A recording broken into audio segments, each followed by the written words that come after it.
1인 미용실의 단점과 방향성에 대해서 이야기해 보겠습니다. 1인 미용실의 단점으로는 체력 부담과 휴식 부족인데요. 하루 종일 혼자서 시술부터 예약 관리, 정리, 마무리까지 모든 걸 해야 하니까 체력적으로 너무 힘들고 쉬는 날이 오히려 더 필요해지기도 합니다. 아무래도 해결 방법으로 스케줄을 처음부터 너무 타이트하게 잡지 않기, 하루에 받을 수 있는 손님 수를 정하고 쉴 수 있는 타임을 확보하는 것, 루틴화된 청소 정리 시스템을 만들어 두면 체력 부담을 분산시킬 수 있습니다. 두 번째 단점, 예약과 운영의 유연성이 오히려 부족합니다. 갑작스러운 예약 취소, 노쇼가 생기면 하루 일정이 무너지고 수익에도 직접적인 영향이 생길 수밖에 없습니다. 특히나 1인 미용실은 예약을 좀 더 널널하게 잡기 때문에 더 피해가 클 수밖에 없습니다. 네이버 예약, 핸드 SOS 등 예약 시스템을 철저하게 활용을 하고 갑작스럽게 취소 타임을 다른 일로 활용할 수 있도록 업무 목록을 만들어 놓고 조금 더 효율적으로 일을 하면 좋습니다.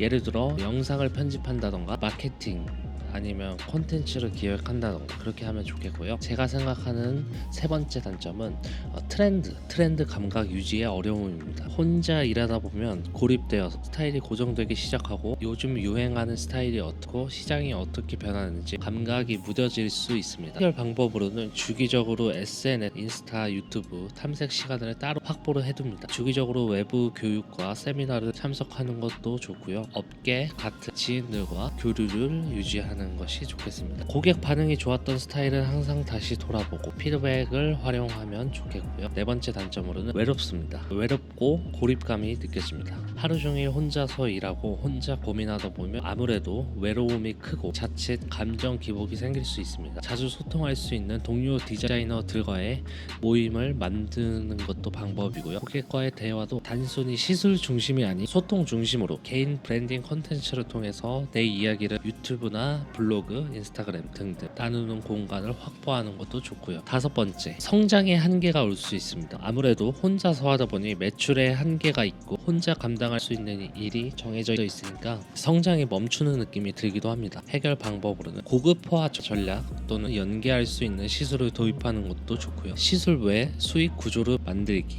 교육, 전자책, 유튜브, 강의, 제품 판매 등 나만의 컨텐츠를 축적해서 시술 노하우, 상담법, 사진 노하우 등을 기록화하면서 새로운 비즈니스 수익 구조를 파이프라인을 만드는 것도 방법입니다. 어느 정도 자리를 확실하게 잡고 일정 궤도에 올라서면 확장 이전 전환을 고려하는 것도 방법입니다. 여섯 번째, 고객 응대 관리 스트레스. 시술 말고도 전화, 네이버 톡톡, 메시지, 카톡, 예약 응대, 정산 등등 전부 혼자 하려면 아무래도 번아웃이 오기 쉬운데요. 해결 방법으로는 최대한 자동 응답 시스템을 세팅하는 것이 좋고요. 네이버 톡톡이나 네이버 스마트콜, 예약 메시지, 카카오톡 채널을 활용하는 것도 좋습니다. 저 같은 경우에는 전화를 시술 중에는 받을 수 없다고 네이버 스마트콜에 연동을 해서 음성 안내가 나가도록 해두었습니다. 카카오 알림톡, 자동 안내 메시지를 활용하는 것도 좋고요. 반복되는 질문은 블로그나 FAQ로 정리해서 미리 안내를 하는 것도 방법입니다. 자,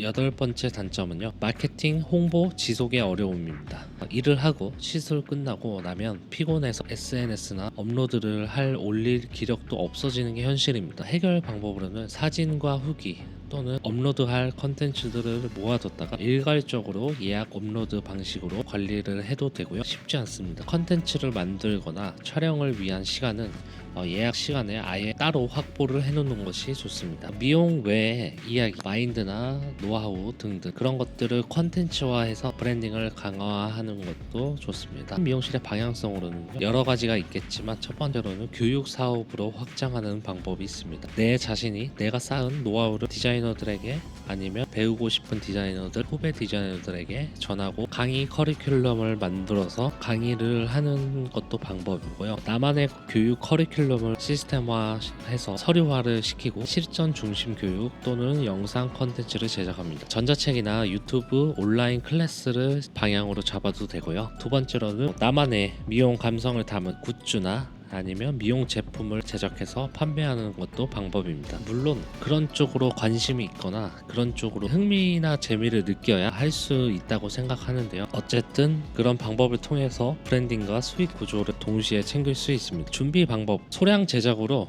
반응을 확인 후에 단계적으로 확장하는 방법도 있습니다. 세 번째는 방향성을 아예 확장 이전과 아니면 분점 또는 확장 운영을 고려하는 것입니다. 일정 수준의 매출과 예약 포화 상태가 되면 아무래도 규모를 늘리거나 지점 추가를 고민할 수 있습니다. 또는 디자이너를 추가 채용하는 것도 방법이고요. 확장 이전을 고려할 때 혼자서 운영하는 매뉴얼보다는 앞으로 직원들과 같이 함께 운영을 할 수 있는 또는 업무 매뉴얼 등을 만들어 놓으면 좋습니다. 시스템을 구축하는 게 굉장히 힘듭니다. 나만의 시스템을 구축하는 게 중요하고요. 직원 관리, 시스템 설계, 브랜딩까지 세팅 완료 후에 확장을 고려할 수 있습니다. 네 번째로는 개인 브랜딩을 강화시키는 겁니다. 유튜브, 블로그, SNS 등을 통해 나라는 디자이너 자체의 브랜드를 키워서 몸값을 올리거나 아니면 또 다른 비즈니스를 키우는 방향을 고려할 수 있습니다. 자신이 중요하게 생각하는 원칙과 생각을 바탕으로 콘텐츠를 만들고요. 고객과의 신뢰를 넘어서 업계 내 브랜딩을 확보하고 어쨌든 브랜딩, 채용, 교육, 확장까지 이어지는 흐름을 설계합니다. 다섯 번째, 컨텐츠 제작, 시술 과정, 노하우, 마인드셋 등을 영상 텍스트로 남기고 그것들을 쌓아서 수익화를 하고 짧은 영상부터 시작해서 유튜브 쇼츠 리스 교육 영상은 나만의 상담법 같은 포맷부터 콘텐츠는 곧 자산입니다. 물론 이런 것들이 혼자서 운영을 하면서 한계가 있습니다. 체력도 좋아야 되고요. 사실상 혼자서 시술하고 마무리까지 운영하면서 그 외에 남는 시간에 이런 것들을 계획을 해야 되기 때문에 쉽지는 않습니다.